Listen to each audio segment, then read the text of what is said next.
to episode number 31 of the Dorton and Duckett Debate Podcast. I am Lucas Dorton.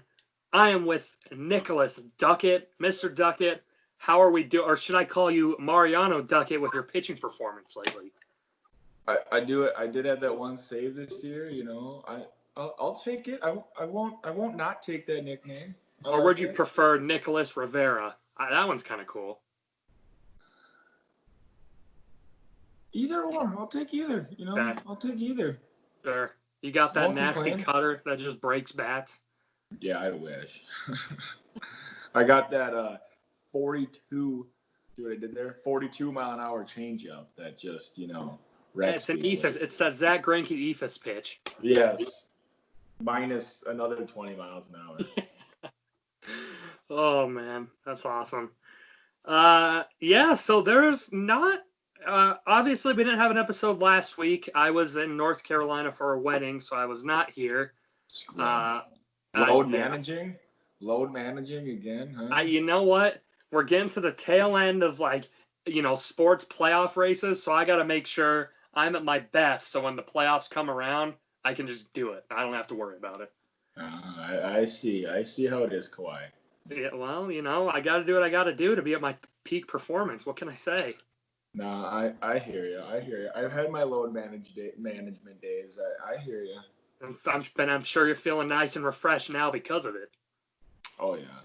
Although the neck gets a little sore sometimes, holding all this hair up, but that's understandable. Yeah. So if you were to take off all of your hair on your head and you were to put it on a scale, realistically, how much do you think it would weigh? If you just a guess, you could take a guess. I mean, I don't know. I don't think hair weighs much, but I mean, it's a lot of hair, man. I mean, I might lose a pound or two. Do you have any intention of cutting it anytime soon, or just getting it trimmed? I said I was gonna go a year, and I'm like a week over that now. But I don't know. Now I'm dedicated. Bought the skull cap that cost me like $17. I need to get my money's worth now. So I don't know. True. But when I cut it, it'll be all of it. It's all or none. All or nothing. Okay. Go big or go home, right? But I should just leave it go till the end of the NFL season. Just so I go from a whole lot to absolutely nothing when the Panthers win 8 games. But oh wait, they're not going to. Yeah, they are. They will win 8 games. Yeah, no. Okay, well, that's fine. Hey, just keep doubting it, man. Keep doubting my Panthers, baby. Your Panthers. Only thing I doubt more than your Panthers is your boy Dwayne Haskins. Hey, Nick, I told you before, we don't got no Dwayne Haskins slander on this podcast. None. Too late. Oh, man. Alrighty, well, we're just going to get right into it here. There's some stuff that's gone on, so this is kind of a culmination of the last 2 weeks. So some of this stuff might be a little bit older in regards to when we usually do our podcast. Realistically, not incredibly old. It's still fairly new stuff. But we're going to talk about it anyways here. And we'll just start right into it here, get into some NFL. Joey Bosa and the Chargers signed a 5-year, $135 million extension. First off, are you a fan of Joey Bosa? Number one, we'll start off with that. Do you like his game? I do think he's obviously a very, very solid player. But, he's had a little bit of an injury problem, correct? I think a little, not terrible, but yeah, it's not terrible, but he's young, he's already missed a few games, and like we said, that's what, 27 mil a year? That's a lot of money. And I said it about I said it in our last podcast where I think a D end is probably the most important position on defense, but that's a lot of money to give to a guy. And considering that you have Melvin Ingram already, it's like, I don't know. I'm not a fan of the contract. He's a stud. Right. But 27 mil seems like a lot. I think it's kind of one of those things where, would you rather overpay a guy to keep him on your team and probably will perform a little bit, or would you rather have him hit the market and now you're out a pretty decent young defensive end too. Exactly. And most of the time I would sign on, slightly overpaying a guy rather than not having him at all. That's what happens with a quarterback every single contract now. I mean, you're always overpaying your quarterback, but if you don't overpay them, then you won't have a quarterback. Right. And you won't win. Well, and that's the most important position on offense, the team in general. Well, like I said, I think a D end is probably the most important position in defense, so you don't want to not have any. So, like I said, I mean, it's not a bad deal, but it is a hefty chunk of change for Joey Bosa, just like Myles Garrett got. They're both good, but, I mean, I'd take Chandler Jones, and I'd honestly take Danielle Hunter over those two, in my honest opinion. So if you're only choosing one guy, Joey Bosa, Myles Garrett, both signed huge contracts, you can only have one of them be your defensive end. Which one are you going with? Probably Myles Garrett. I think he's probably shown a little. I'd say there's a better chance of him becoming like the best DN in football than there is Bosa. I mean, there's probably some people who think that of either of them now, but and Bosa's had a little bit of an injury problem, so I'd probably lean Garrett, but they're both good. Some people think Nick Bosa is already better than Joey, so I don't know. Yeah. After his phenomenal season he had, freaking one of the biggest anchors on the defense, and barely has been in the league. I'm just trying to look at some stats here for one Joey Bosa. So, 2016, his rookie year, he played 12 games. 2017, he played 16 games. 2018, he played only in 7. And last year, he played in all 16. So I guess it was just the 1 year. It's kind of the 1 year, and then missed 4 games his rookie year. Well, didn't he have I think he had like a contract dispute or something like that his first year. Yeah, so I don't think that one was definitely not an injury concern. So I guess it was just the 1 year, which I was wrong about that. But regardless, he did have that one injury. But I guess my question to you, being that they have Melvin Ingram, who's also a very good DN, and it might be the best DN combo in the league, does that give you more reason to get Bosa, or does that give you maybe reason to not pay him and just pay Ingram instead and use the money elsewhere? It's tough. You have a lot of teams that defense is a big issue. There's a decent amount of teams that might have one pretty solid player on your defense that, if you need to stop, you're looking at this guy. The Chargers now have 2 of those guys, and I'm talking, not like the secondary, not those guys, but just kind of your up front, get a stop guys in Ingram and Bosa. I think it's one of those things where personally, you gotta give Bosa the money now, especially since he did have that contract dispute. When he first came into the league, he hadn't played yet. He hadn't even played an NFL game yet. So to me, and I'm not that just because he had that dispute that, when he is set to become a free agent, he's going to have the same dispute. But is that a chance you really want to take? I'd say no. If they want to pay Ingram, they will find a way to pay him. I don't think. Now, I know the Spanos family, the ones that own the Chargers, typically aren't ones that are active on giving out a lot of money. That is not something that they're too known for doing. But if they have to and they want to compete on the defense, they'll find a way. And Myles Garrett, first year played 11 games, second year played 16, only played 10 last season. So they both missed some significant time. Yeah, I mean, so they locked up Bosa now. They got Derwin James in the secondary. They got they drafted 2 defenders in the first round this year. Got Kenneth Murray from Oklahoma. Yeah. So I mean, you look, they're trying to get that lineman, that linebacker, and that defensive back. I mean, if their draft picks pan out and Derwin James stays healthy, they should be a very scary defense. So I mean, hey, and especially now that I think of it, they don't have Rivers anymore. They have a rookie quarterback, so they're not going to be. It's not like they're shelving $25-30 million to a quarterback like most teams. So right now they have the luxury where they can spend it on the defense. The best thing for a young quarterback is weapons and a good defense. So they're trying their best to help him. So now that I think about it a little more, I actually really like that. Nonetheless, so it'll be exciting to see how this Chargers team does this year. Whether or not Herbert plays or not, I'm not sure he's going to, based on what I've heard, but you never know. Move on to Green Bay and one Aaron Rodgers. He came out and said that he potentially sees a future split with his current team, the Green Bay Packers. Now, Nick, I got to ask you, you're a Vikings guy. Mm-hmm. I know you like to trash the Packers any chance you get. Do you see any time in the future that they kind of do a Brett Favre situation where, okay, well, you've kind of worn out your welcome. We've got Aaron Rodgers waiting, like, get out.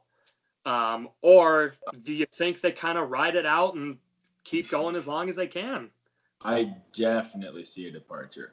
I mean, Rodgers hasn't seemed to get along with, he didn't really seem to get along with McCarthy. He doesn't really seem to get along with general management the last couple of years. And they literally traded up to the first round pick to get a quarterback. Like, You're not going to want to trade up and leave that quarterback on your bench for 5 years. So I definitely see a departure from Rodgers. And honestly, I don't care. Anybody listening who's a Rodgers fan, I don't care. The dude's been overrated for 4 years. He's not that good anymore anyways. So, I mean, yes, I totally see a departure. Green Bay is going to – if they are really good this year like they were last year, there's a better chance he sticks around. But especially if they have an off year, I think Green Bay is just going to be like, well, all right, let's move on. Rodgers is going to be like, all right, let's move on. And, yeah, I definitely see him taking the Brett Favre route. I definitely see it happening. And it's one of those things where, and I would agree with you too. Aaron Rodgers has had seasons where he's been a phenomenal player. Obviously won a Super Bowl at the beginning of this decade in 2010. Now, he's come close a number of times, and a lot. Sometimes I feel a lot of people want to put the blame on Aaron Rodgers that, Aaron Rodgers hasn't been able to get back to the big game yet. Okay, well, let's look at some of the times he played. Okay, well, they played Seattle. They had a lead, and the onside kick, the guy couldn't hang on to it, and they lost. Bosa, and that's not Aaron Rodgers' fault. Another year, they played Carolina. That was the year that Carolina went to the Super Bowl, I believe. And Aaron Rodgers played well then, couldn't get it done.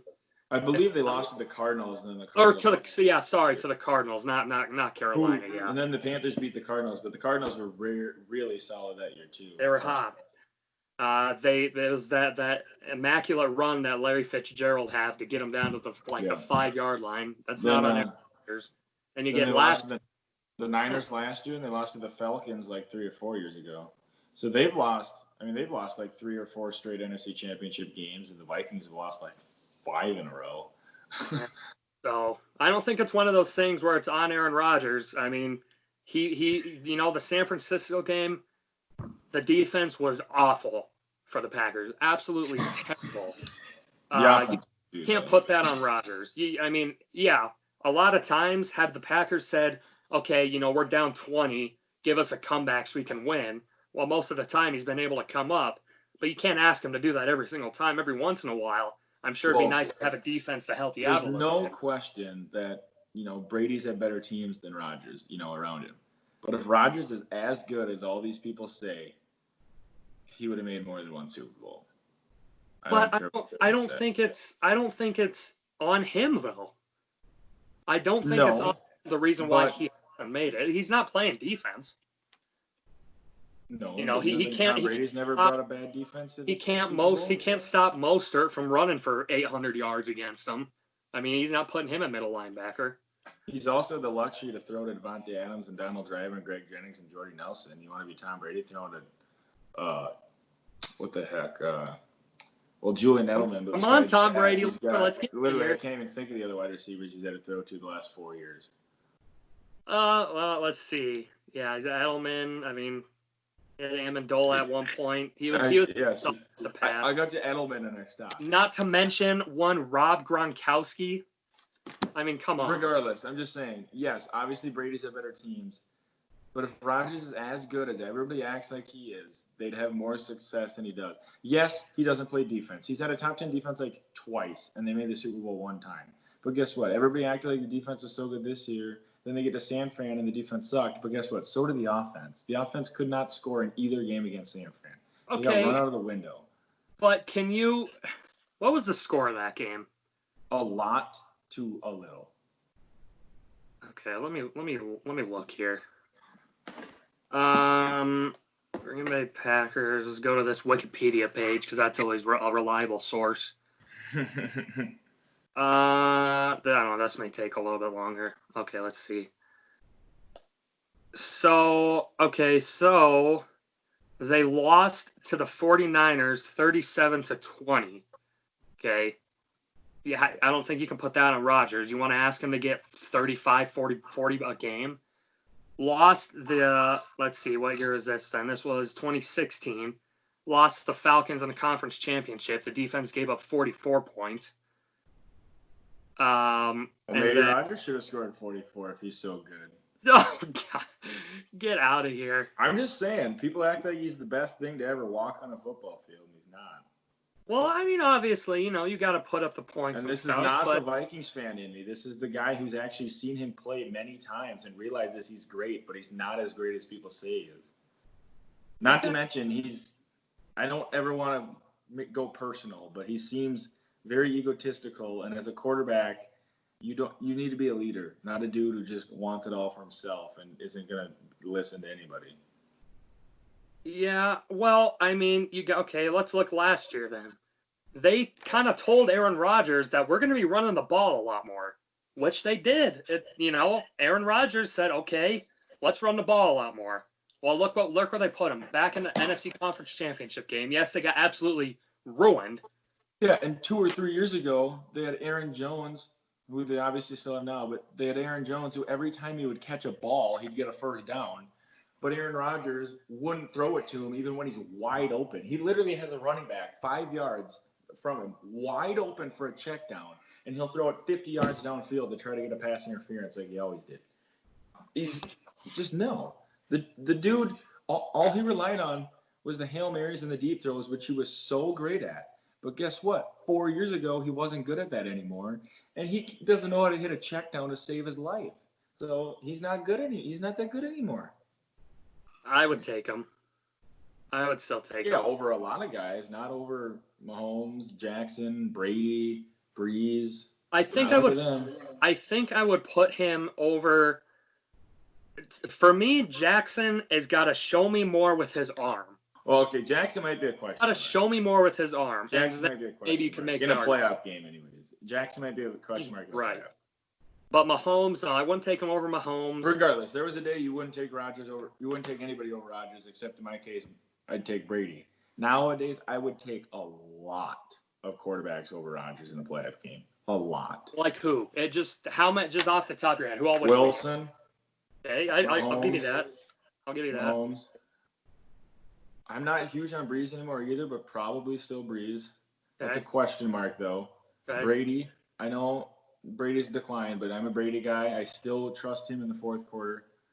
Okay. Watson's a question mark because he hasn't totally shown a lot in the postseason, but Watson. Let's see, go down the list. I mean, that's not a whole lot, but that's still five, 6 guys. I would have said Luck, but then the dude retired on me. Retired, yeah. So I'm not too much about that.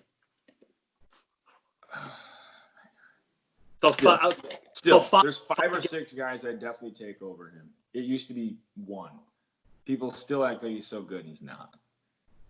Well, nonetheless, I would almost take Cousins over him. I mean, he did beat the Saints. I mean, yeah. Debatable. I don't think I would take Cousins over Rodgers, but I mean, it's hard, but I mean, he did beat the Saints.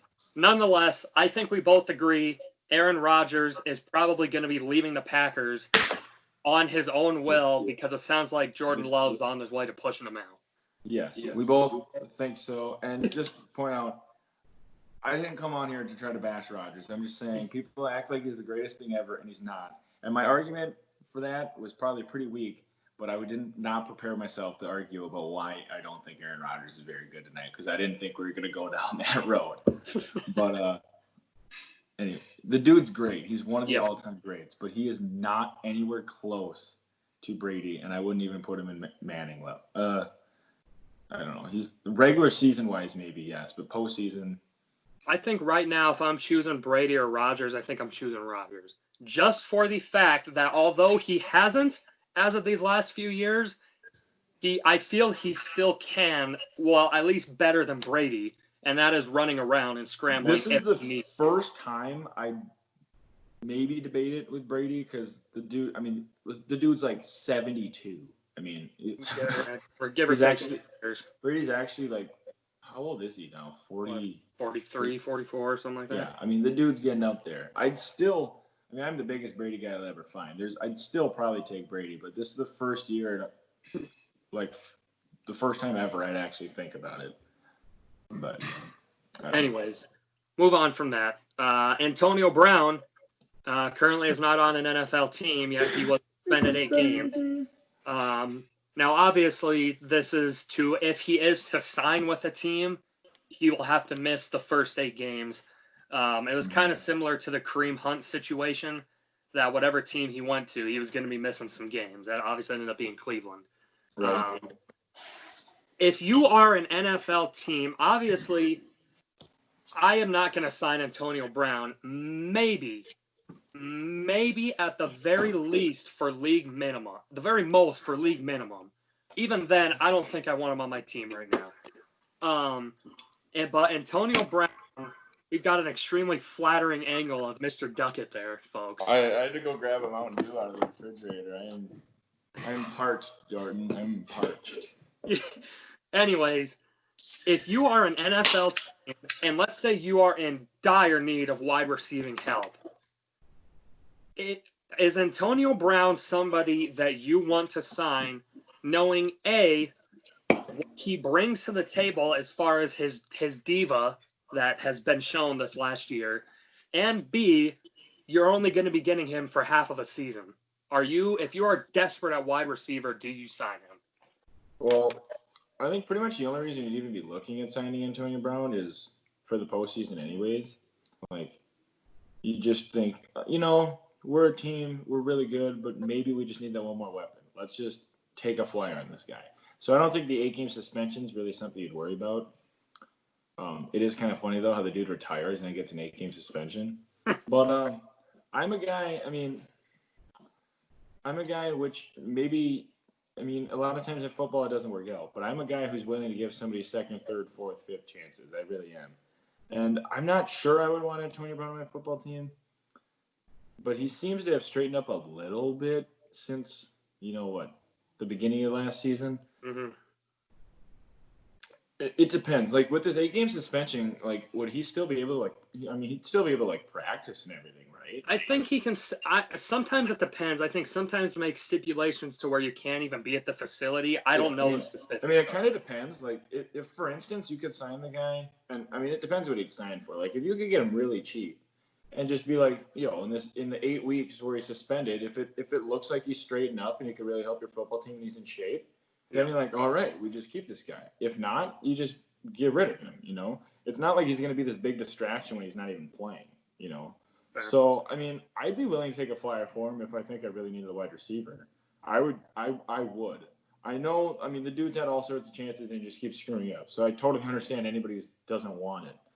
But if it's, depending on what the terms of the suspension are, and if it's for really cheap, yes, I'd be willing to take a flyer on him. I will leave you with this. All I'm saying is if the master, Bill Belichick, cannot fix this man, I'm not sure anybody can. So I think he's shaped up a little bit since then, but not much. Played 1 game with him, and then they dropped him. Yeah, I'm just saying that was months ago. It seems like he's somewhat straightened up since then. But yeah, well, we also thought that too when he wanted to get out of Pittsburgh and he was happy to be in Oakland. We saw how many games he played with them. still. I mean, it's not like I know the dude personally, but it seems like he's at least like I don't know. It seems like he's somewhat straightened up, but I don't know. The dude's also retired like 4 times the last 2 years, so I don't know. It'll be interesting. Interesting. It's just a shame. He could have been one of the greatest ever, and he just pretty much ended his own career. Yep. LaShawn McCoy signed a 1-year deal with the Tampa Bay Buccaneers. Personally, I don't think he'll have a ginormous impact there.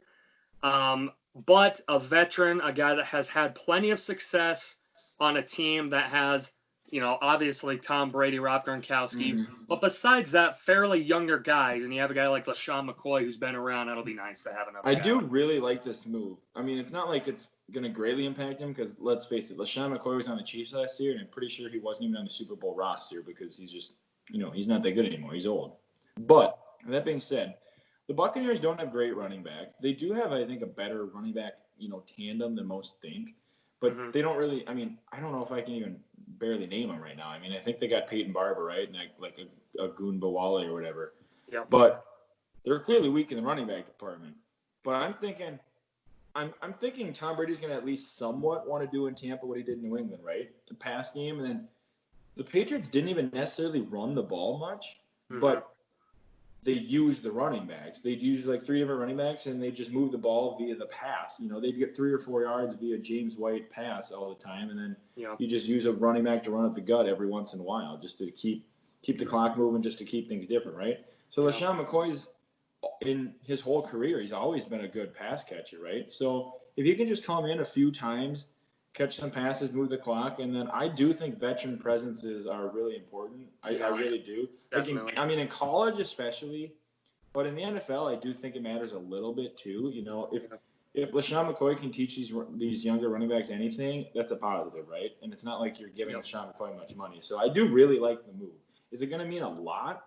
Probably not. I mean, LaShawn McCoy doesn't have much left in the tank. But I do think he can help out in multiple ways, and I do really like the addition. Plus, I've always been a big Shady McCoy fan, so I'm glad to see him in Tampa. All I'm saying is that there is not another player that gives me as much anxiety when this guy runs with the ball than LaShawn McCoy. I don't understand how he doesn't fumble every play. I mean, Paul, I don't know if he's just got amazing grip strength or what, but that man is putting the ball out there and says, "Here, take it from me." And he'll switch hands doing that too. Yeah. I mean, I can't knock on him too much. He's had success, so obviously it works for him. But right? I mean, I would never, ever, ever teach a guy to do that. And if I seen him doing that in high school or something, I'd be like, "Yo, dude, that's got to stop." But I mean, he hasn't really had fumble problems, so I mean, that's true. I don't get it, but I mean, he does tuck it right before he gets hit. But the fact that he's been able to do that so well when those guys are moving so quick, I don't get it. I don't get it. Don't fix what ain't broken, I guess. I don't know. Right? I mean, I guess not. I mean, the dude might be a Hall of Famer. I think it will. NFL, the NFL players came out end of July and came out with a top players that they voted on. So right now I'm going to go to the top 10. So 10 to 1. First off, is this supposed to be based off like what they did last year? Or is it supposed to be the best 100 in the NFL, regardless? I think it is taking into consideration what they did last year, but I think it's for this upcoming season. Okay. Now, typically, let me say, usually, emphasis on that, when the players are voting on other player awards, they usually do a very good job at voting for it. We see great in MLB, NBA, NHL, because they're out there playing and they see what these guys can do. Now, I say usually, not in a good sense here, because I think they did not do occasionally. Yeah. But anyways, so we will start at number 10. So I guess I'll just go down the list and then let me know what you think. Starting at number 10, we have from the Tennessee Titans, your boy Derrick Henry, coming in at number 10.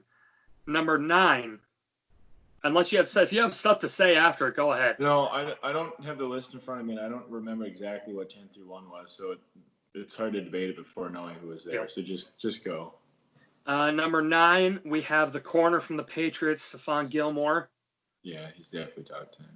Number 8, we have now Arizona Cardinal wide receiver DeAndre Hopkins. At number 7, George Kittle from San Francisco. At number 6, Christian McCaffrey from Carolina. At number you don't like that one. Yeah, well, yeah. Number 5, the New Orleans Saints, Michael Thomas. Coming in at number 4. Yeah, this is from the Super Bowl champion Kansas City Chiefs, Patrick Mahomes. Number 3, Aaron Donald. Number 2, Russell Wilson. And coming in at number 1, Lamar Jackson. Yeah. No. Okay. I guess my first off here, Jackson being 1, Newton was 1 after he won MVP that year too. There's no way Newton was the best player in football. Obviously, recency bias. Lamar Jackson was very good, but he's not number 1. And even if you go off last year, he wasn't number 1. I don't care if he won MVP. Yeah, he had a better season. Yeah. It doesn't mean he's better than Patrick Mahomes. As soon as I see Mahomes is full, and trust me, I wasn't even like the biggest Mahomes guy. I don't mind the guy, but I've now declared him the best quarterback in football. But I was got this buddy who just loves Mahomes. I was never this big Mahomes guy. I'm a big Russell Wilson fan, right? But as soon as I see Mahomes is 4, I'm like, all right, you can just rip this list up and burn it. There is absolutely no way on earth that Patrick Mahomes is not number 1. At least not off. He definitely has to be offensively. I know Aaron Donald's really good, but like how do you have 2 quarterbacks ahead of Patrick Mahomes? Yeah. If he's not number 1 on your list doesn't matter. It's terrible. With that being said, Stephon Gilmore, I really like that he's in the top 10. I like that too. Yeah. Either him or Donald are the best defender in football. I think Stephon Gilmore, if you're not judging off importance, if you're truly just judging by who is the best player, at their position, I'd say Stephon Gilmore is probably a top 5 player in the NFL. Yeah. I would say it's probably Mahomes, Donald, Gilmore. Does Julio Jones crack your top 10? Because I was surprised. It's really hard because there's so many wide receivers. Like, I was all in for Mike Thomas being the best wide receiver, right? And I think a lot of people were. But when you really think of it, it's like, well, is he? Or is it just like the Saints offense? Like, it's hard to imagine if I'm just playing a pickup football game to take any wide receiver over Julio Jones, I honestly think when it's all said and done, Julio Jones is going to go down as like the 3rd best wide receiver ever behind Randy Moss and Jerry Rice. I really do think the dude's that good. But then there's also D-Hop, and, I'm a big Tyreek Hill guy too, So, I don't know. Anyways, I think Stephon Gilmore, Aaron Donald, and Patrick Mahomes are the best 2 players in football. I really do.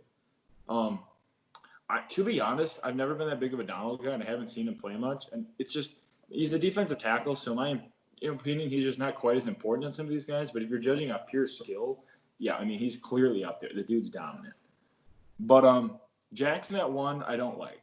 I think it's got to be Mahomes. If not Mahomes, Donald or Gilmore. If you're going to go off importance, well, I'd take Wilson over Jackson any day too. But so that McCaffrey at 6 might not be high enough for him. And I know I'm not a McCaffrey hater. I know you probably think I am. But he probably should be 4 or 5. I would agree with that. 6 ain't bad. Derrick Henry, should he be in the top 10? I don't know. I'd say the only person that was listed in the top 10 that shouldn't be in there. Honestly, I don't know. Like, what do you think? I think all those guys in the top 10 are deserving, and it might be the top 10, just not necessarily that order. Yeah, to me it's tough. I struggle a lot with the wide receiver position.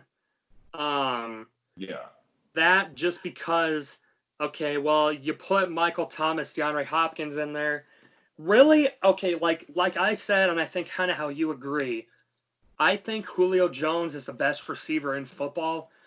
But having said that, am I necessarily upset that DeAndre Hopkins and Michael Thomas are in over him?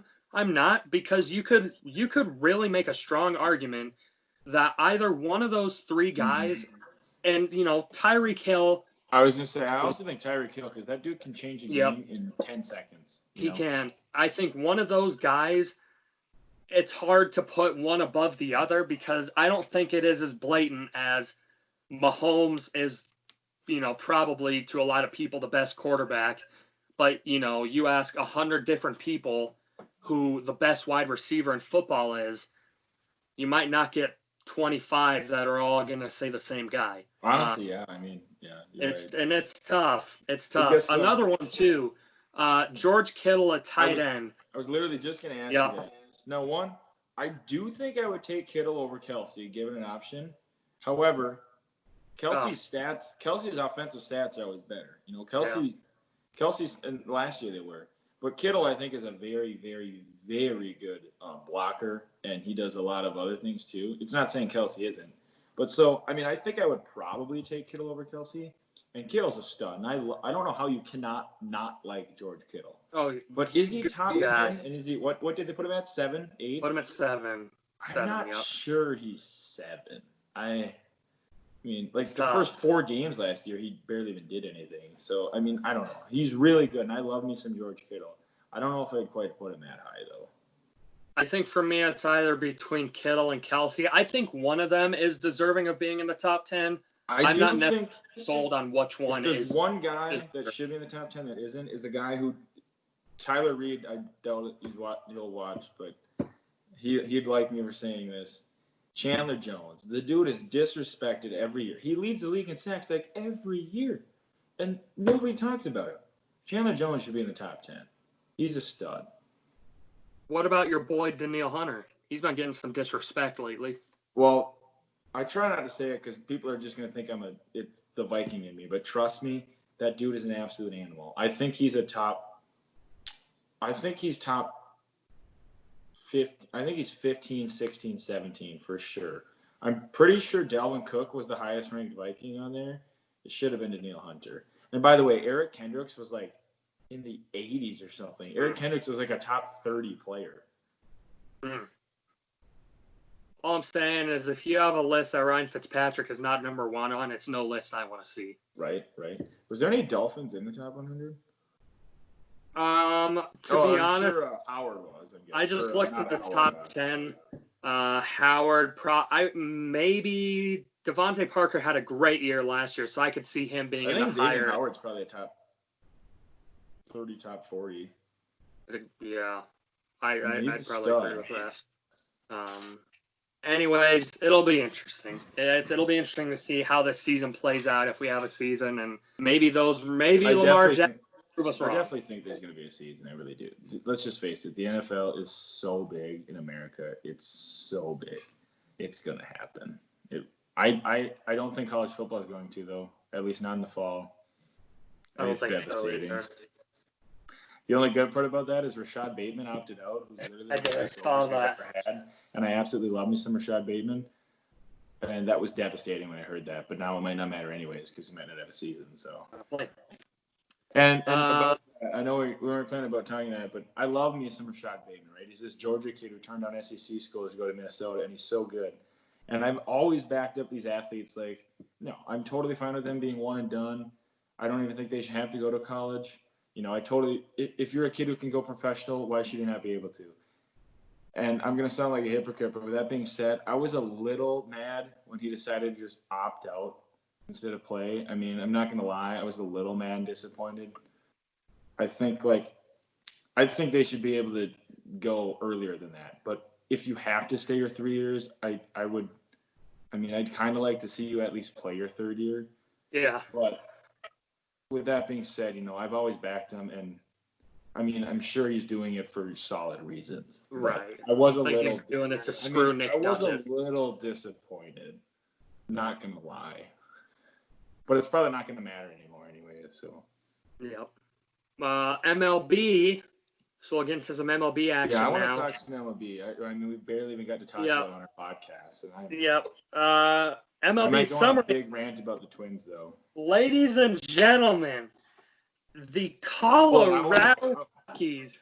I want to say it because I want to give credit to your boys, man. I must say I did not expect them to be good, and your Colorado Rockies coming into today were the best team in baseball. So kudos to them. Now let me say this: anybody that listened to my Colorado Rockies podcast that I did with Benito Trujillo, one of my buddies, and I've talked about them on the podcast before, I was not high on them at all. I was not high on them at all. So I'm not going to sit here and pretend and say, oh, I saw this coming. I definitely saw the Rockies, having the best record in baseball 14 games in, because I didn't. I didn't see that. I mean, I'm not going to say like I'm uber shocked, right? Because anytime you have guys like Trevor Story, Nolan Arenado. My boy Chuck Nasty hitting like 450 this year. Germán Marquez, Daniel Murphy. When you got guys like that in your team, it's not a total shock when you have a good stretch. But that being said, and I haven't watched Rockies game, so I'm not gonna. So I mean, I don't. Well, don't worry. Come August 25th, I don't know clearly as much as you do, games. but it seems like their pitching is really good this year. Like Senzatella's got 3. I think Senzatella's 3-0, right? Mm-hmm. Germán Marquez got the loss today, but he still pitched well. That guy's he might be a top 10 pitcher in baseball, honestly. I would agree with that. And not that it matters this year, but he's probably the best hitting pitcher in baseball. Mm-hmm. The bullpen, see, the shock is, and it still probably could use a little improvement. Wade Davis, man, but the bullpen's actually been pretty decent this year. Yeah. I mean, for Rocky standards, it's been good for Rocky standards. Oh, yeah. So, I mean, I do think, I know it's still early, maybe not for this season early, but I mean, yeah, we're only 2 weeks in, but I definitely think the Rockies are going to be around in the playoffs. Charlie Blackmon. Whew. Now, I got to ask you, I know you love Nolan Arenado. But I seriously think Trevor Story might be better than Nolan Arenado. Not defensively, but he's still very solid. Very solid defender. I didn't realize it. Trevor Story is actually like one of the 10 fastest players in the MLB. He is very fast. I honestly think, I know for sure, if I were picking a player to start a team right now, I'd take Story over Arenado because he's younger. It's but tough. I truly think, I think Trevor Story is the best Rocky. I really do. And there's a decent amount of Rockies fans I would probably agree with you. And that's nothing against Nolan Arenado. No. That's just how high I am on Trevor Story. I don't know. I think I still got to give it to Nolan. He's off to a slow start this year. He has a few home runs nonetheless, but hitting he's been struggling. You look at like the best players in baseball, Yelich, he's starting to turn around finally, but Yelich is sucking it up. Mookie Betts hasn't done that well. Bellinger has been terrible. Acuna, until today, where he hit 3 home runs in a doubleheader, was not good at all. Yeah. Let's see. Who else am I missing? Trout's been good. Judge has been good. Stanton was good until he got hurt. Who? Stanton. Yeah, like he always does. But Arenado hasn't been that good. Like the top 10, 15 hitters in baseball, only like 5 of them have even done good so far this year. It's kind of weird. I don't know if I don't want to check it up to the, not regular spring training or whatever, but it's kind of weird. All the studs who haven't really done much yet this year. Yeah. To answer the question, though, I don't know who's better. I'm just happy that we have both of those guys, right? That we can even have that debate of who's better between Story and Nolan Arenado. It's no doubt who's got the best left side of the infield in baseball. That's for sure. I think, and I'm glad you say that because I agree with that. LeMahieu. You have LeMahieu, LeMahieu, Story, and Arenado. Hey, by the way, is Blackmon DHing? He's been playing outfield. Actually, Matt Kemp has been our DH, or Daniel solid, Murphy. Right? Matt Kemp has been playing. Dude just resurrected his career. He's been all over the place. Field killer. Every time he played with the Dodgers, Padres, would rake at Coors Field.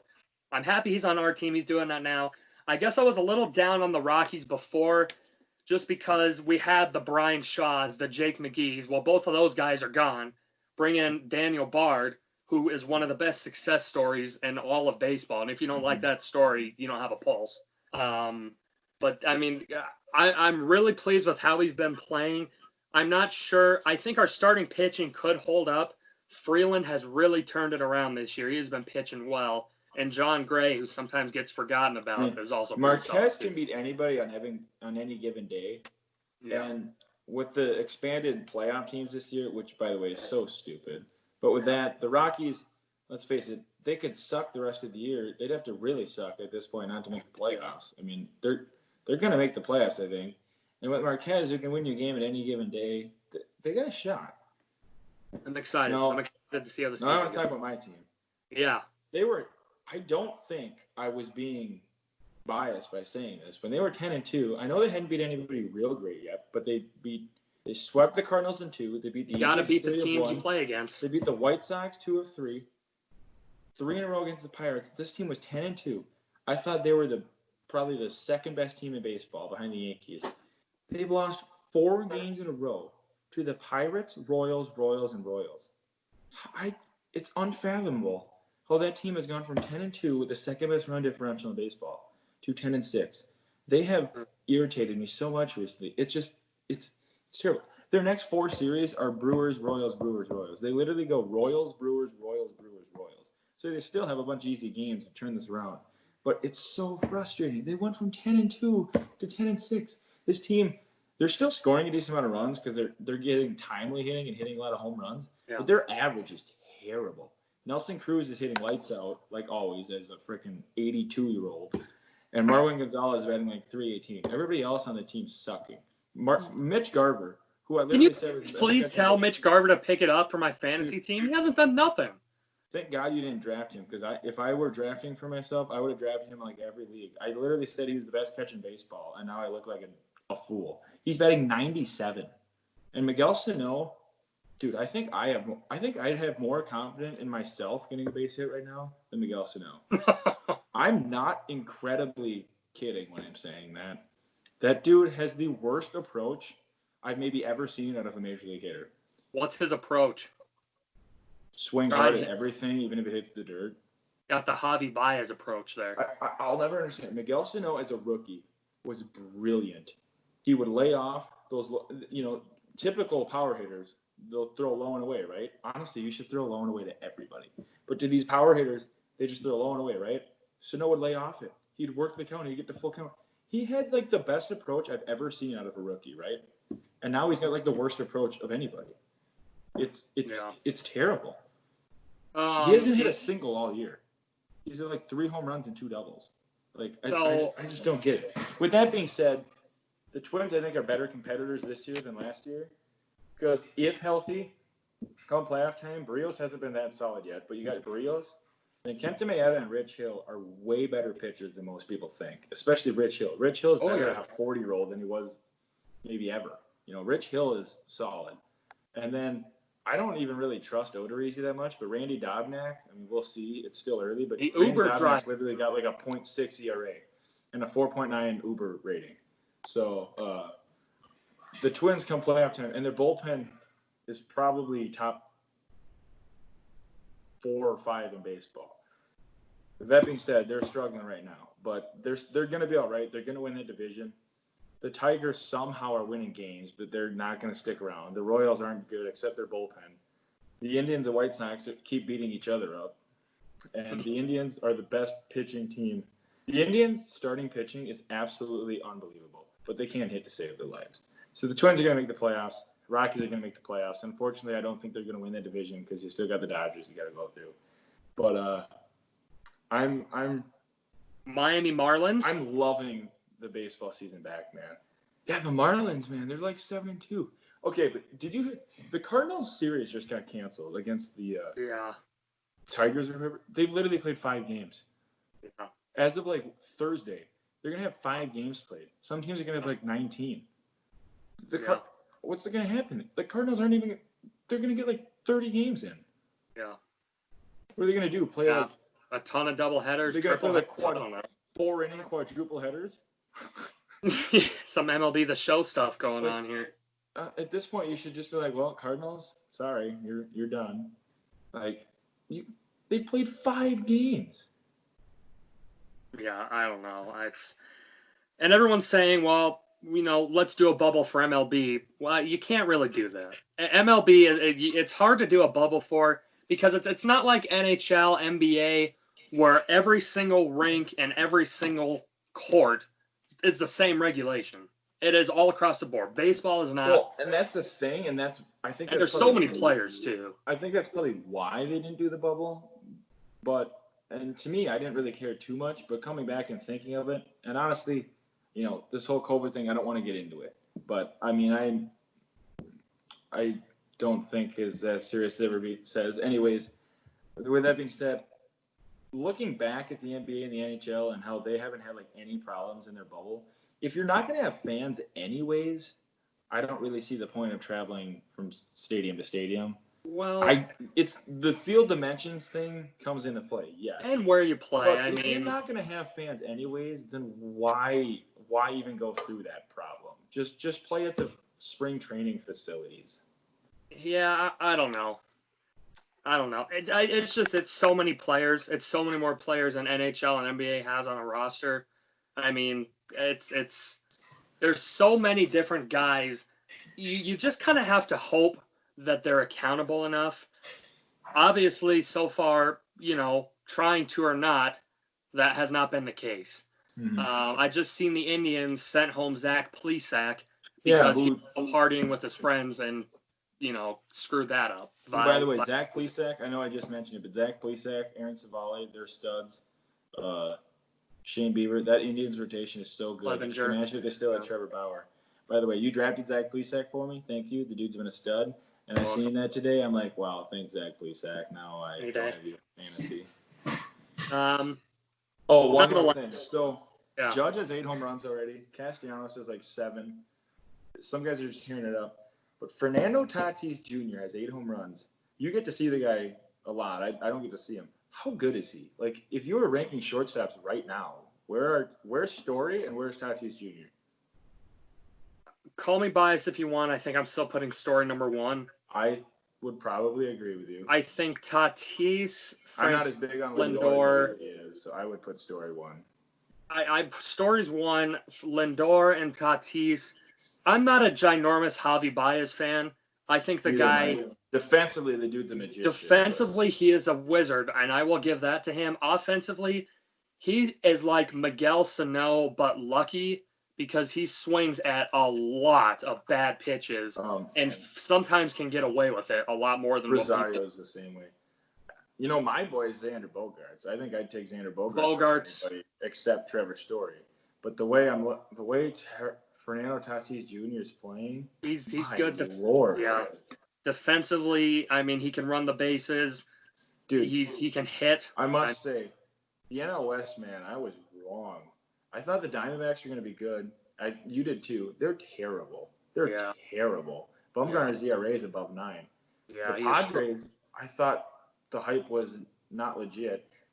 They might be the best offense in baseball, but they can't pitch. They're still like 8-7 because they can't pitch. But Tatis, Machado, Myers, Hosmer, dude, they've scored a lot of runs. Yeah. That Padres team can score. And then the Rockies are good. That NL West, and the Giants aren't, it's not like they're pathetic, That NL West is actually pretty decent. I'm excited to see how the rest of this season goes. But nonetheless, move on to specific MLB news now. We'll start it off. Joe Kelly suspended 8 games for his altercation with the Houston Astros. Jordan was telling me today he's seen, I think it was Barstool Sports. So you know how the A's and the Athletics got in the fight? They're like, after the A's and Athletics fight today, Joe Kelly's been suspended another 8 games. Oh, you mean the Athletics and the Astros? Did I say what? Did I say? You said the A's and the Athletics. Wow. I know what you mean. It was an inter-team brawl. Yeah. I'm just going to start off by saying Joe Kelly got suspended more games than anyone on the Houston Astros did for knowingly cheating. Now, yes, okay, they were granted immunity, which dumbest thing ever. But I guess if you got to get a guy to talk, I guess that's what you got to do. Not a single player got suspended. Joe Kelly, the guy has been known throughout his career to have terrible accuracy. I mean, do you remember that this offseason where he had that pitching net from 20 feet away? Completely missed it. the ball went through the window of his house, and he was like 20 feet. It was like 20 feet away. It's just, I guess I don't know if Joe Kelly had intent behind it. You could make a reason for both sides of it. He definitely. It was Bregman, was it not? But no, it was Correa. But the thing is he did strike out Correa. He struck him out. So well, you're not going to try to plunk a guy after you miss him twice. I don't know. I just am saying the guy does not have good accuracy. I'm going to be the minority here. Now, I'm not a fan of the 8-game suspension because it should probably be weighted for the season, right? I mean, 8 games in a 60-game season is what, a seventh of the season, darn near? 7.5? Pretty close. I mean, that's a lot of games. And it probably should be weighted. Now, yes, I know he got suspended more than any player on the Astros, which when you hear that sounds kind of dumb. But, we talked about that back a while back. I don't agree with what they did, but it's pretty hard to suspend a whole team, Like, I don't think you can really pinpoint each player. So I wasn't totally against not suspending the Astros players. It's a tough situation. It's a sucky situation because you don't want to see a team essentially get away with it. But I just don't see how you would have just started suspending every player on that team, right? And with that being said, right away I was not a huge fan of Joe Kelly getting suspended. But I know a lot of people don't agree, but I will never agree with hitting a guy. I will never, ever agree with it. It's just not the right thing to do, in my opinion. And originally, I didn't really have a problem with it. But they said Joe Kelly's had a history. Now, yes, he's had a history back control, too. So maybe it's random. But it appears as if the guy has purposely hit people in the past. And the MLB said they put his past, they looked at his past and used that as reasoning. Now, the fact that the one almost hit Correa in the head is the reason I was okay with him getting suspended. I mean, he almost hit a guy in the head with a 98 mile an hour cheese. Maybe it was accidental. If it is, it's very unfortunate for him. But, I mean, dude, the dude's a cock. I'm sorry. Like, you throw a 98, you act like you're all this hot stuff because you struck a guy out. Whatever. You're supposed to strike a guy out. You're a freaking Major League Baseball player. So, you know what? I don't feel bad for Joe Kelly at all. I'm sorry. Should Joe Kelly have reason to be upset? I mean, everybody has reason to be upset to the Astros. The Dodgers probably would have won that World Series. But remember, he was not on the Dodgers then. He was on the Boston Red Sox, whom the Astros beat. Well, okay, I guess he's still got reason to be upset then. But it's like, what makes you the jury and the judge? Don't go throwing 98 at guys. Maybe he didn't try. I know he missed the pitching net from 20 feet away. But I'm pretty sure at least one of those pitches he tried. And I'm okay with him getting suspended. Number one. The Astros suck right now. So, you know what? Everybody can just be happy anyways.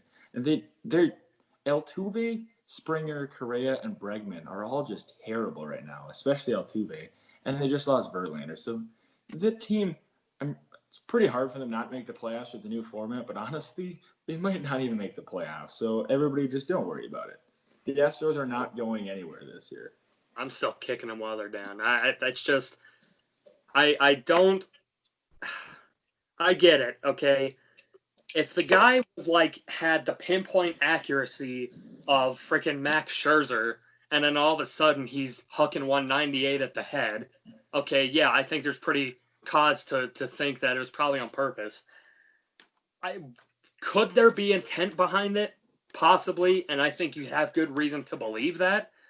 And it wasn't just one pitch. It was, I believe, one pitch went behind his back, and the other one was towards the head. I mean, it's just one of those things where, number one, don't use a past to determine someone's present.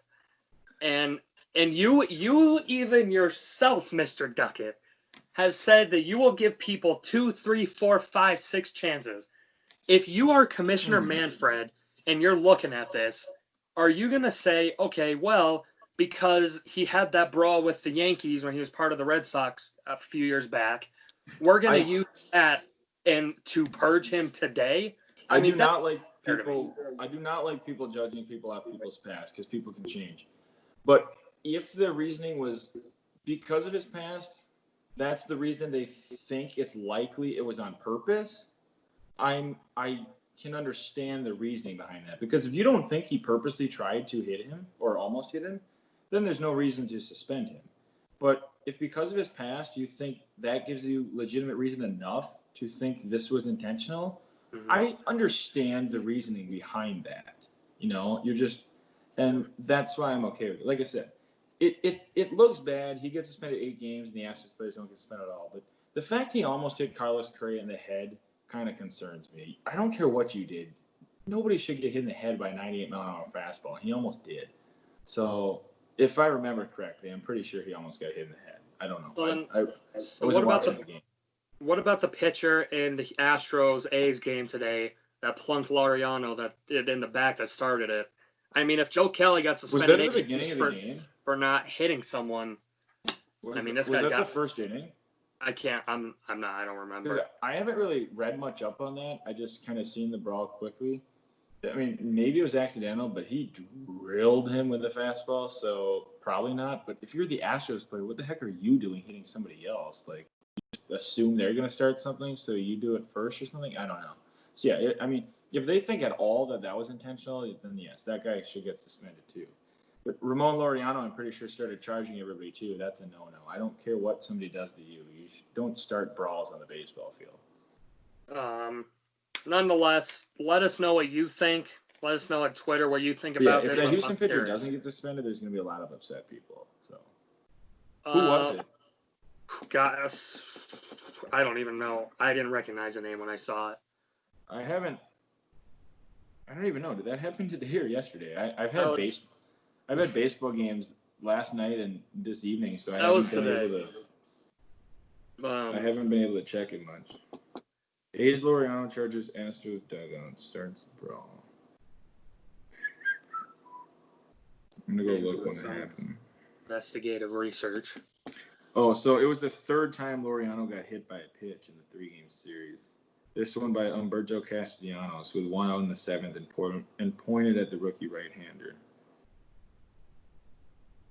According to ESPN. So, I mean, yeah, 3 times in a series is a little, that's, at that point, something's probably up. Nonetheless, we'll move on from that. Mike Soroka, season-ending Achilles tear. Huge blow for the Atlanta Braves. This guy, one of the better young pitchers in the game. You don't like to see him anyone go down with an injury that bad.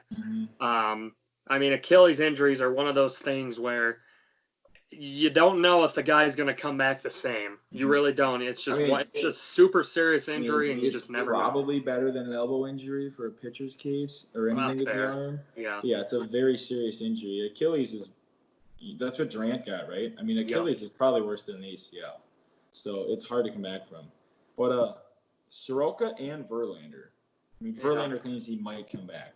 But those 2 injuries I know it's just one player, but they're the ace on their staff. And in the Braves' case, their starting pitching isn't all that hot. Max Fried is pretty good, but Soroka and Verlander's injuries might be enough to put them out of the World Series contention. And I'm not saying completely. The Braves are still, that offense is potent. But without Mike Soroka, I don't like the Braves' chances in the postseason. I really don't. I don't think that bullpen's strong enough to handle Soroka being gone. Because, obviously he's a starter, so a starter has to come replace him. But come playoff time, a lot of times starters are only throwing, 5 innings anyways. I don't think that Braves bullpen has enough to make up for the lack of Soroka not being there. It's a huge injury. And this guy, a lot of people probably don't even know who Mike Soroka is, but he is a stud. He's a top 15 pitcher probably, and this was his second year, Yeah. So you hate to see it, but it's a huge injury. I'm interested to see how Atlanta does. I think they're going to be relying a lot more on their offensive game, which hopefully that starts picking up for them. And I definitely think they're going to win that division because, let's face it, the Marlins are going to fall off a little bit. The Phillies aren't that good. Bless you. Thank you. The Nationals are still good, but I'm not. They've struggled out of the gate, and then the Mets are the Mets. They'll find a way to blow it. They always do. So I still think the Braves are probably going to win that division. I mean, Acuna Jr. hasn't even played that well up until today, and they've still scored a bunch of runs.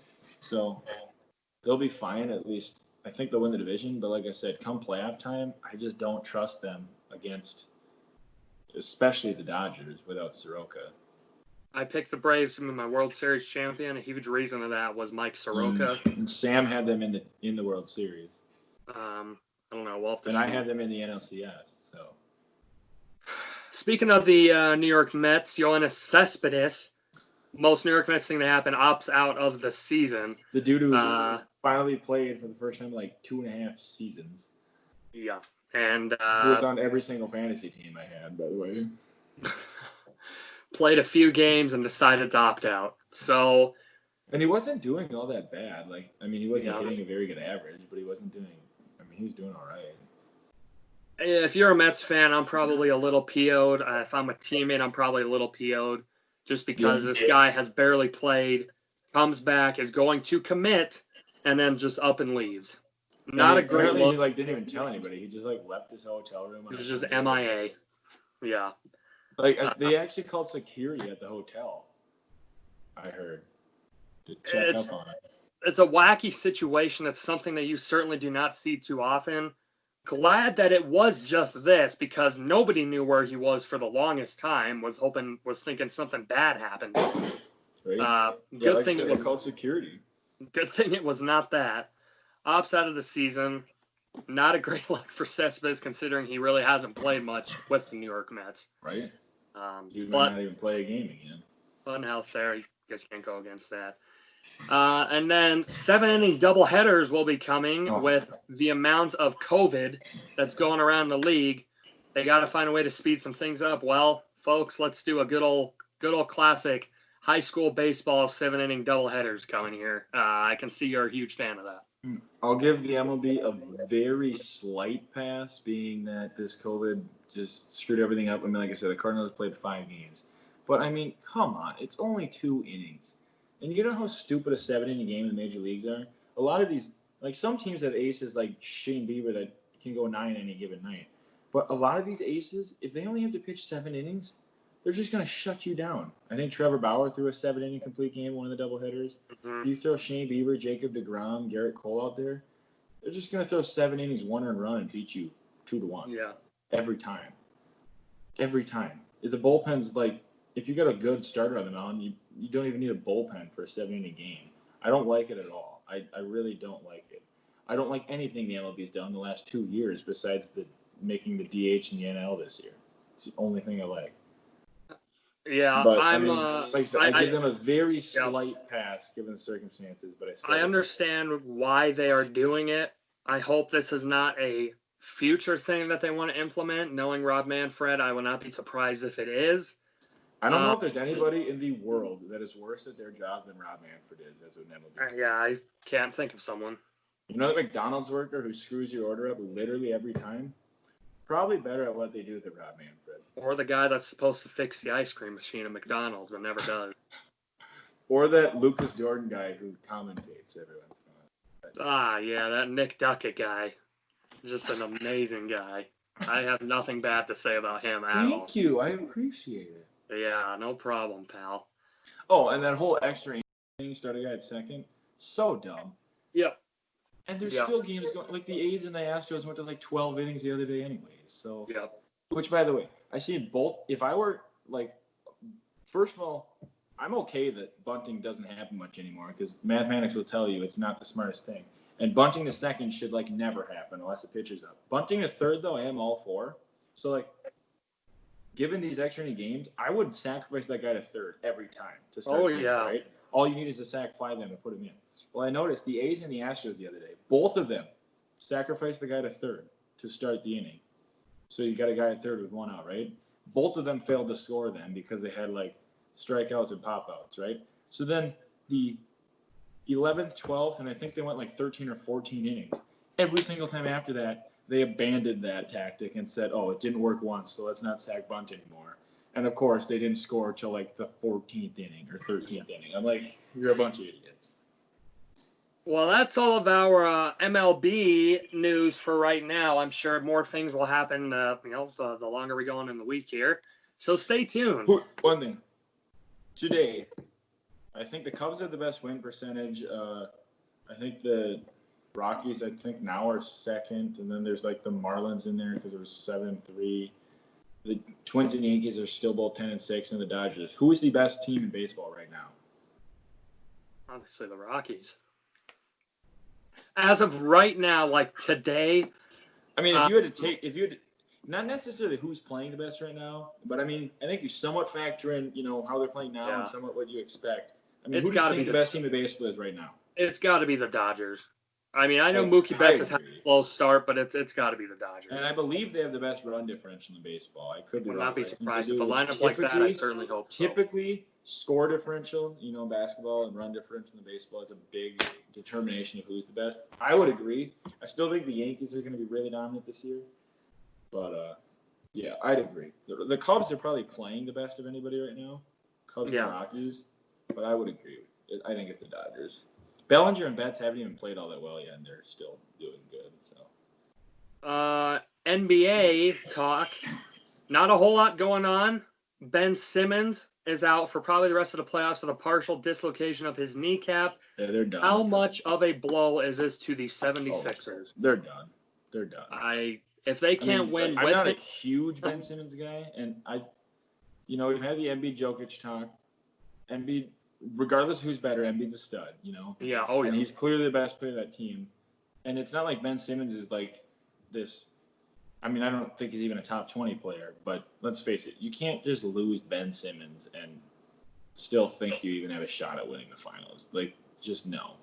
Not to mention, sometimes the point guard on your team can be the worst starter on your team by far, and it's still like one of the most important guys on your team if you lose them, because it's just hard to replace point guards. Like, it's just everybody, even if that guy's not necessarily that good, you're used to him bringing the ball up 30 minutes a game, and you just know his tendencies. Basketball is so much about chemistry. And if you get a point guard in there that you haven't played with all year, it just messes things up a lot of times. So losing Ben Simmons and pretty much your point guard, no, they're done. They're done. If they can't win playoffs when he is healthy, they certainly will not be winning playoffs when he is not playing. Yeah, not to mention they're going to rely on Embiid even more now, and I just hope the dude doesn't get injured again, because he hasn't got injured in quite a while, actually, but he's going to knock on wood. Guy's pretty fragile, so hopefully nothing happens there. And then finally, our last topic of the night, not a whole lot with NHL. One more NBA thing. I was talking to Jordan the other day. The Phoenix Suns, so get this, they had like a 0.8% chance of making the playoffs like a week ago. They're 5-0 in the bubble, and I didn't even realize till today. Apparently, the 9 and the 8 seeds have like a play-in.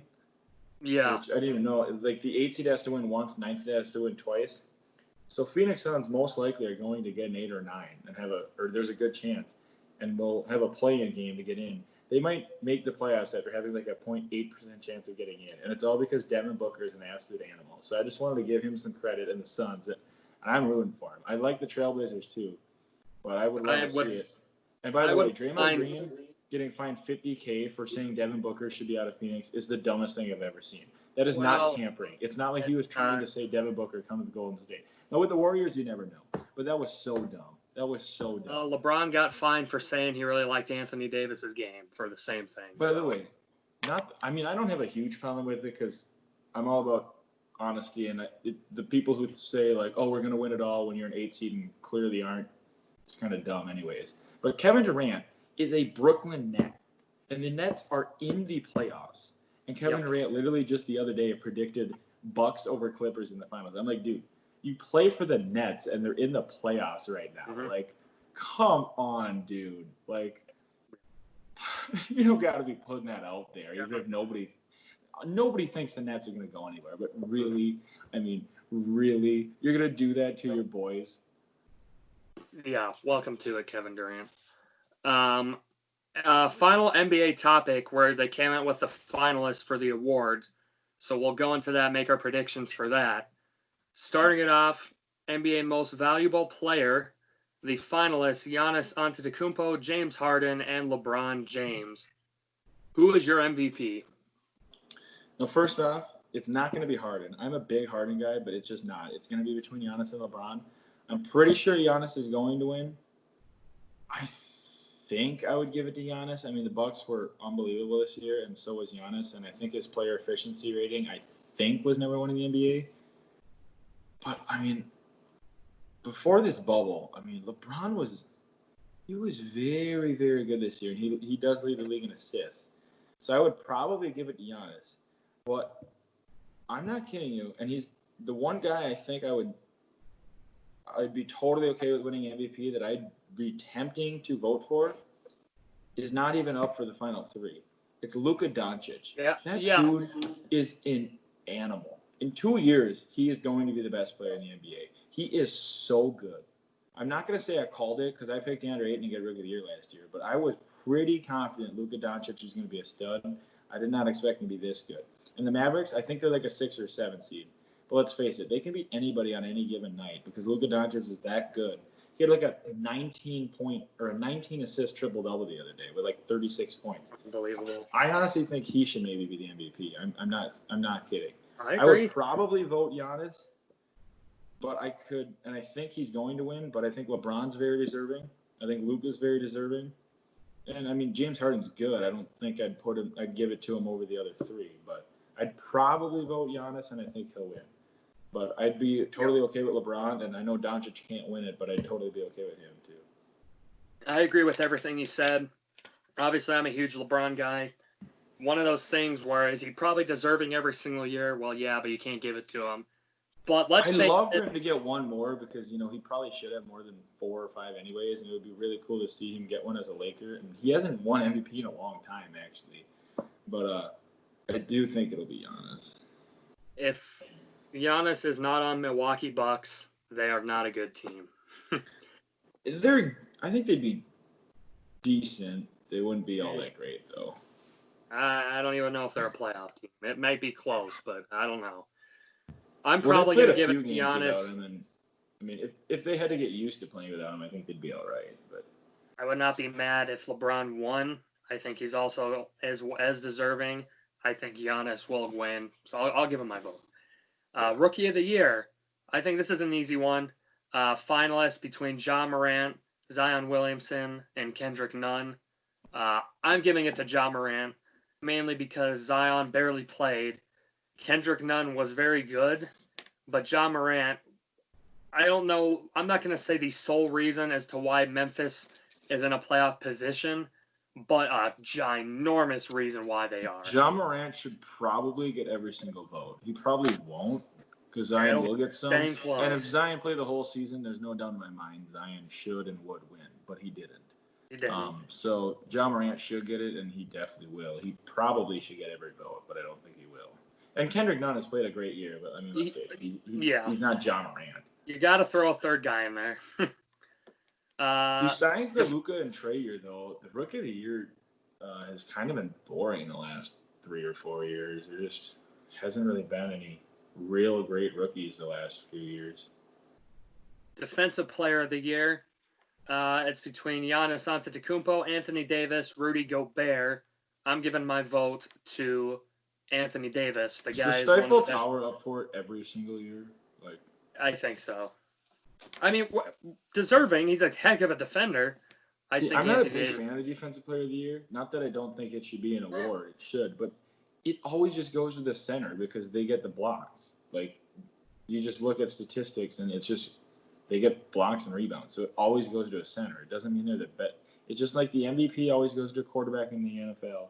The Defensive Player of the Year almost always goes to the center, and it shouldn't be that way. But with that being said, I've seen Anthony Davis play a lot this year, and he's been very good. So, I'd probably give it to him because I just haven't really watched Gobert and Giannis that much this year.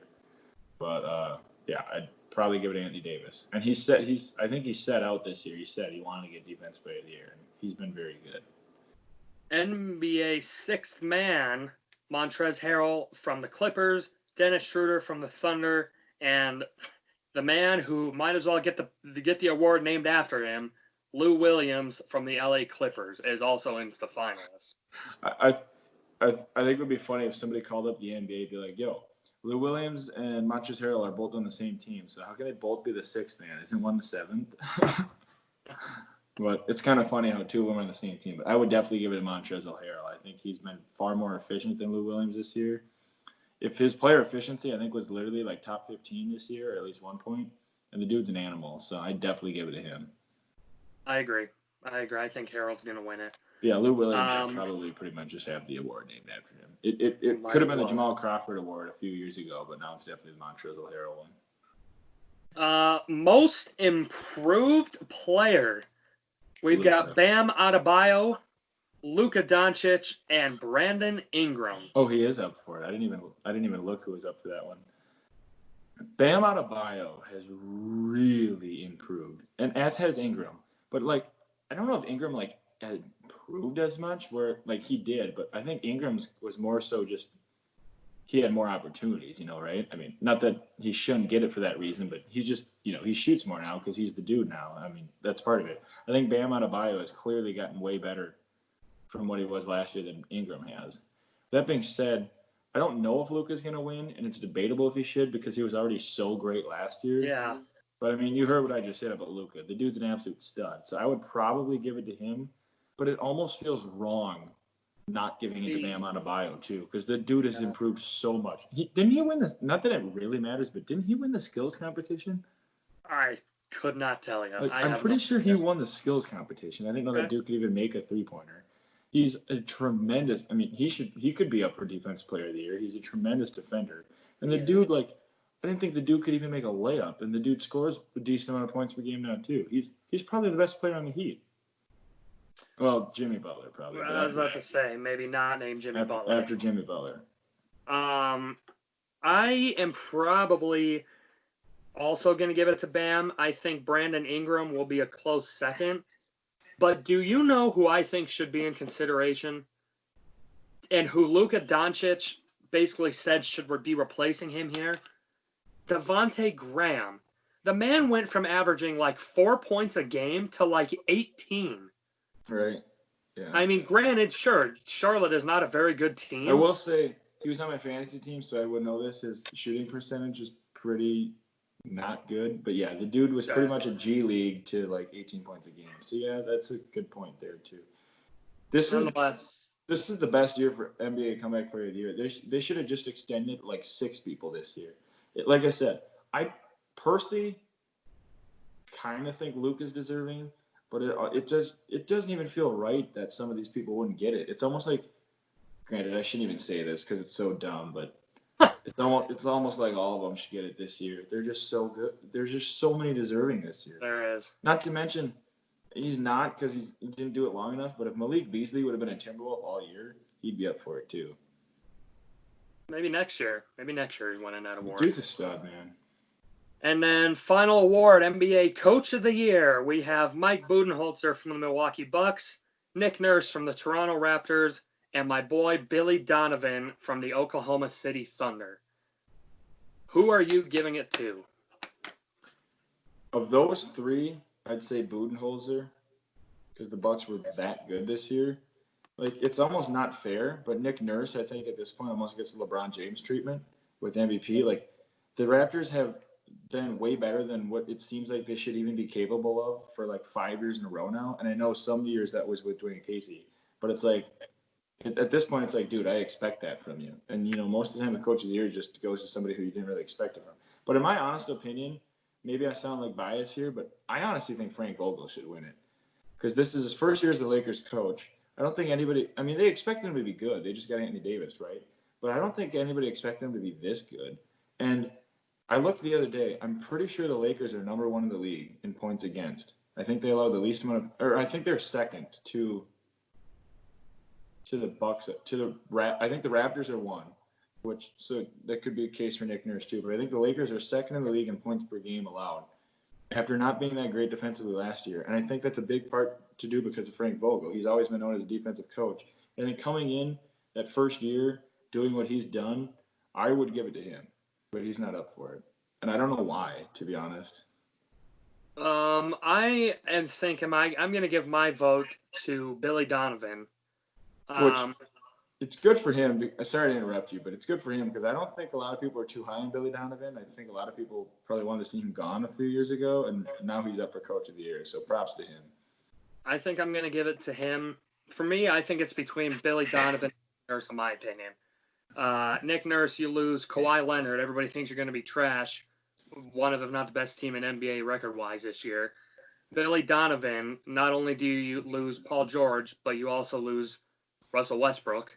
Okay, bring in Chris Paul, one of probably the best distributors and point guards that the NBA has ever had. Okay. But Gilgeous-Alexander too, Dennis Schroeder. Realistically, before this season started, I'm not entirely sure that they were going to have that success. I didn't think they'd be any good at all. I just want to say this. I'm not a huge Chris Paul fan. I mean, he's kind of a dirty player in my opinion. But he is, dude. He's literally no. Are you being sarcastic or no? Chris Paul? Dude, he's literally nut-tagged people, just like KG did. Chris Paul's a very dirty player, and I don't like his attitude at all. With that being said, Chris Paul is very, very, very important to a basketball team. That dude goes somewhere, they immediately win like 6 more games a year minimum. I mean, he goes somewhere and Chris Paul he's the opposite of Carmelo Anthony. Carmelo Anthony goes somewhere and they just lose, even though he puts up numbers. Chris Paul goes somewhere and that team just wins. I got to give him credit. That dude goes, wherever he goes, he brings wins with him. He's kind of like Jimmy Butler, to be honest. They're both very, very similar players with their attitudes and how they do for teams. So Chris Paul goes somewhere and they win. I got to give him a lot of credit too, along with Billy Donovan. My boy, my Florida Gator coach, Billy Donovan. Yeah, true. Present. That's it. No NHL talk today. The NHL is finishing up their seeding games today. So we are going to wait until this weekend to do playoff predictions for that. Wild got spanked. My Avalanche are the number 2 seed going up against Arizona, so we do know that much. See, Boston, probably the best team all year in hockey, probably, is now going to be the 4 seed in the East. Gotta win your games when they matter.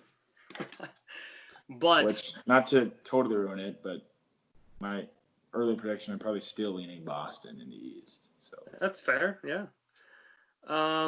Yeah, so that's the end of the show. Nick, do you have anything else to bring up? Any other sports topics? Jordan and I were watching golf for most of the day here. Credit to Morikawa. The dude's like 23 and most people didn't even know who he was, and he just won the PGA Championship. But I was kind of disappointed. There was literally like a 7-player tie with like 6 holes left. I'm like, dude, This could be epic. And then Morikawa was just like, yo, I'm going to dominate here and make it so there's not even a 2-person playoff. I wanted a playoff so bad. Could have been like a 4-player playoff. That would have been sick. sick. Morikawa was like, I'm going to birdie here. I'm going to eagle here. And then I'm going to birdie here. I'm like, wow, thanks, dude. Thanks for just showing everybody out. Selfish player right there. Right? I'm like, they shouldn't give it to him just because he ruined the TV coverage. I agree 100%. But credit to him. Nonetheless, that's all we got to talk about. If you want to follow us on Twitter, any social media, follow myself at Lucas_Dorton, capital L, capital D. If you want to follow Nick on Twitter, at Doetkott or Doetkott, whatever's easier for you there. Yeah. And then if you want to follow our podcast, at DND_podcast, capital D's, capital P for that. Certainly follow those, subscribe to the YouTube channel, share this with friends, family. If you would like to be on a show in the future, definitely let us know. Always like having new faces on here for sure. So I don't have to look at Nick's all the time. It's not the best face to look at, but it's nice to change it up every now. Yeah, that'd be good. Just do that. Wear a mask when we do the podcast. We're a full face mask, huh? Yeah. But anyways, folks, thank you for listening to this episode of the Dorton and Doetkott Debate podcast. And until next time, for Nick and myself, we are out.